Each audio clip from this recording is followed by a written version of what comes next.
Hey guys, in this video, I will show you how to get a super high score on Block Blast. Alright, so let's begin with the video. First, open up the application itself, and once we have the app open, we will go into classic mode. Now you want to click on the cogwheel in the top right and replay until you get a vertical block. Once you have a vertical block like this, we will just paste it in the bottom right corner. Now we can paste the other blocks wherever we want. I'll just do them like this. And once you have one vertical block, in the next round you should have another. So you want to paste it like I'm doing it here. So as you can see, I have left one entire line. And you can again paste it.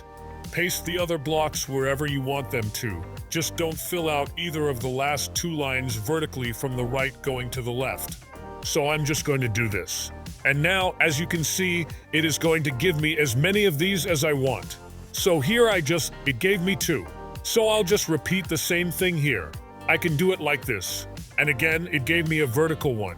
So I'll just do one to complete it, and I'll paste it again like this. And as you can see, it's giving me more and more vertical lines, so I complete one, and then I paste it again, and then I do this one, and it basically just keeps on repeating. So that's basically how you can get a super high score on Block Blast. So that's all for this video. Consider subscribing if you find it helpful. And I'll catch you in the next one. Thanks.